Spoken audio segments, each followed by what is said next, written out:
Grand Risings, Conscious Collective, because you are the collective conscious.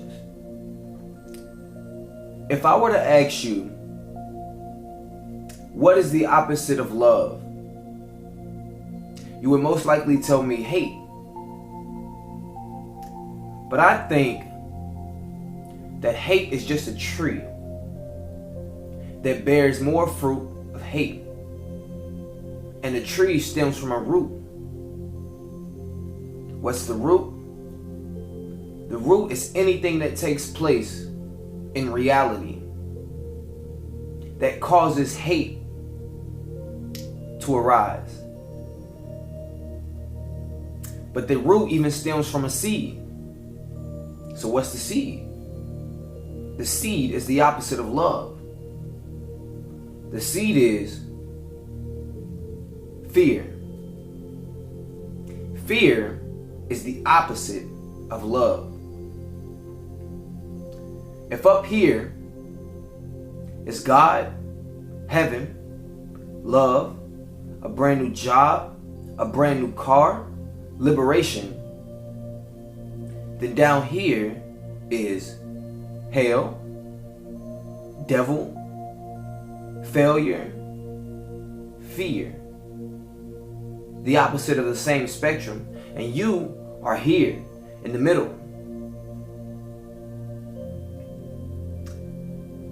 Five ways to overcome any fear. Number one, judgment labels. You ever see somebody who probably listens to gothic music or heavy metal or has a bunch of tattoos, and instantly you judge them based on your perception of who you think they are? You label them and say, hey, I can't hang around this person because this person does this, or this person dresses like this. But a lot of times when we find ourselves judging and labeling other people or things, we have no understanding of what they truly mean or who they truly are. Judgment stems from fear. Because how you look at another person is first how you perceive yourself.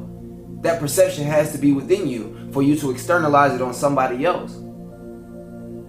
If I have an orange and I squeeze an orange and I put pressure on that orange, what comes out? Orange juice. The same thing with an apple. If you put pressure on an apple, what comes out? Apple juice.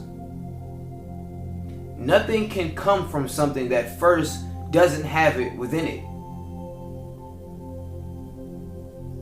If you have a negative perception of who this person is, then that negative perception first existed within you. We have to move towards loving people, not judging people. Even if you do understand a person or their views, still not judging people. Because everybody around us and every perception we have of others is a reflection of how we view ourselves in some way. The second thing, blame.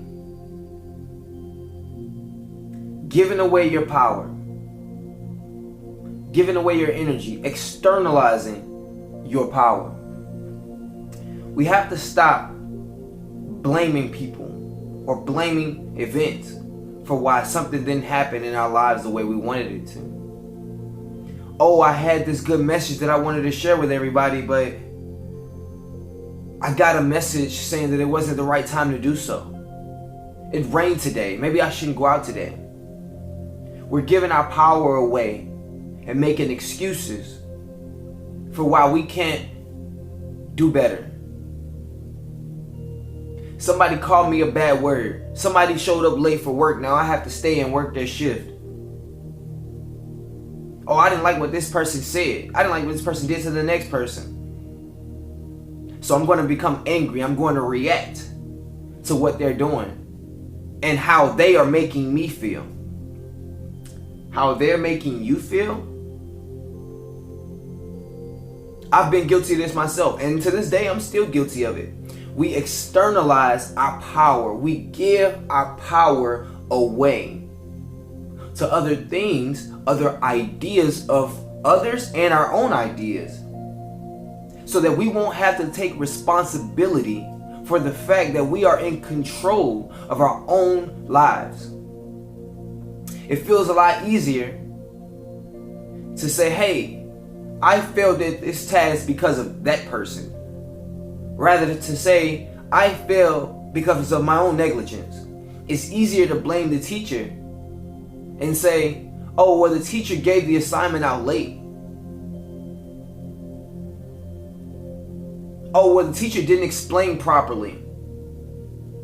Instead of taking responsibility and saying that I didn't ask a question when I didn't understand.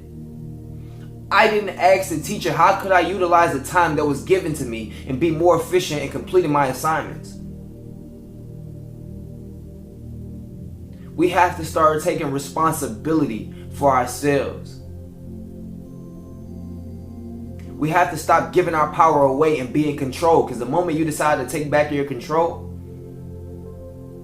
then possibilities are endless. There's no one to blame but you. And if you're the only person to blame, then you're going to make sure that you do succeed, because you never want to blame yourself. Number 3, and this is a big one. Living in the present moment. That's how you stop fear. Live right here, right now. What you're doing right now is all that matters and all that can matter, because the past and the future don't exist. A lot of the times we find ourselves thinking about the future. Man, will I be successful? Will I become the greatest singer in the world? Will I have a business, or will I just continue to be working a 9 to 5? Will this person care about me? Will this person show up? Will I always will? Well, guess what? No matter how much you worry about the future, it won't change. No matter how much you worry and regret your past, it won't change. Because those things don't exist. The past has already happened. You can't go back and change your past. All you have is today to do whatever it is that you decide to do. Technically, you can't even obtain the future, because once you get to the future, it will be the present moment. Time is an illusion. All you have is this moment. 2 seconds no longer exist. It never existed. Because what I'm doing right now matters most. If you want to make sure that your future looks bright and that you move into a loving nature and a light, then what you do right now determines how your future will look, because eventually the future will be the present moment. So be the person that you want to be right now. If you want to be a singer, don't think about whether you're going to be a singer or not. Be a singer right now. We have to start living in this present moment, because it's all that we have. We spend so much time thinking about what we did, thinking about what hasn't happened. And those things mean nothing today. Living in the now is what matters. Number 4. Face your fears. Facing your fears is something I've struggled with in the past. You cannot go around whatever it is that's in your way, whatever obstacle you have. Only for so long can you run away from it, because it's always going to come back. Like a rubber band. The more you resist, the more tension there is to contract. That's the way life works. So we have to face our fears. We have to look our fears in the eyes and say, hey, I'm here. I'm ready to overcome you. And once you overcome that fear, it no longer hinders you. You can't be stopped. We have to face our fears. We can't run away from them. We can't suppress our fears. A lot of times, people will go out whenever they're feeling bad, whenever they don't want to accept the fact that something is going on. They may smoke, they may drink, hang out with their friends, and use that as a suppressant to get rid of whatever problems they have. Now, don't get me wrong, hanging out with your friends is good. And sometimes, a lot of the times, it's needed. But when you suppress something for so long, eventually it will come up. It will arise again because it never truly goes away because you haven't overcome it. You can't just turn your back and then expect your fears to be gone. They're still there. When you wake up the next morning after the hangover, those same problems are still going to be there. So we have to address those issues, accept that this is where we are right now in our lives and face them. Back when I was like 7 or 8 years old, I was playing hide go seek with my older brother. And I got into a closet, the door was open, but the lights were off. And when he found me, he locked me in the closet. It was completely dark in there. So I started banging on the door, let me out, let me out, let me out. And he wouldn't listen. He was like, calm down, but I couldn't listen. I'm just, let me out, let me out, let me out. I don't want to be in here. I didn't want to be where I was. I would not accept the fact that I was in a dark space. I wanted to be anywhere but where I was. That's where the fear comes from. Anywhere but here. My mom wasn't there. She couldn't save me. Nobody could. I had to face my own fears, whatever I was going through.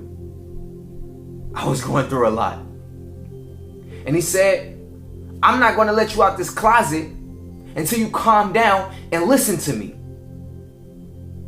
I knew I had no other choice, so I said, okay. I'm listening. He said, look around you. What do you see? I looked around, above me, below me, behind me. I don't see anything. And he said, feel around you. What do you feel? I feel to my right, my left, below me, above me, in front of me, behind me. And I said, I don't feel anything. And he said, exactly. There's nothing there.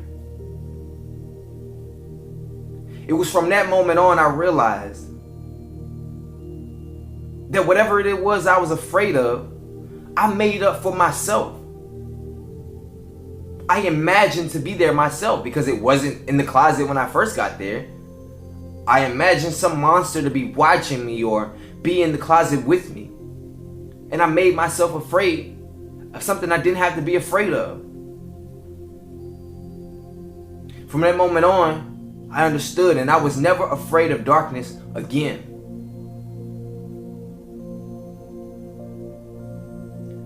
Now maybe that same situation of being trapped in a dark closet doesn't apply to your life. But in some way, you have let fear take control of you.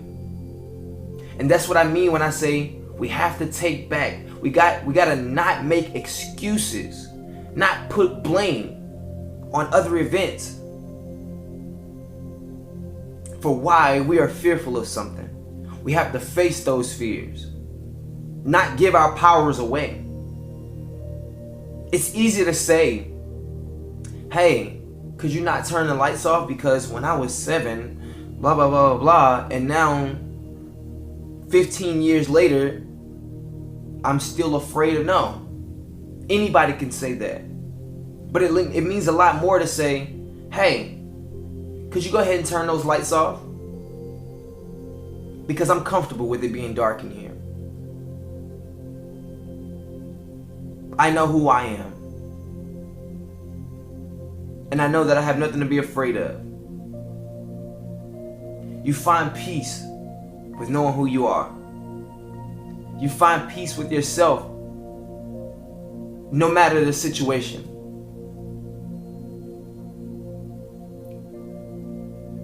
Number 5, consume things that promote fearlessness.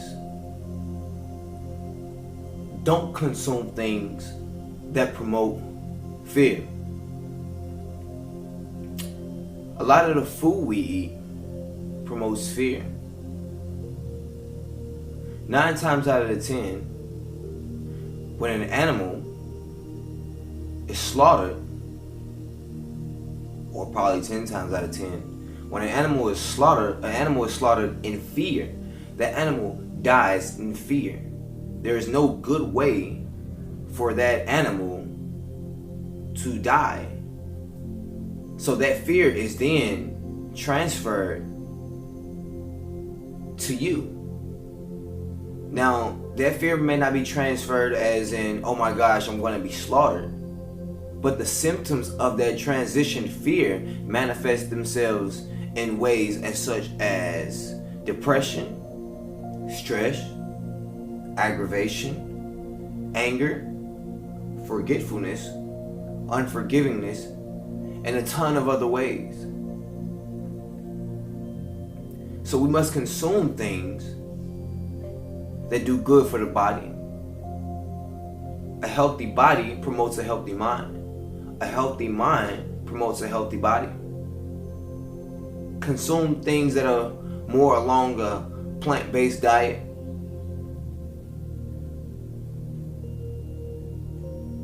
Another way to consume, or another way we do consume things that promote fear within us that we should stop doing. Media, television, television.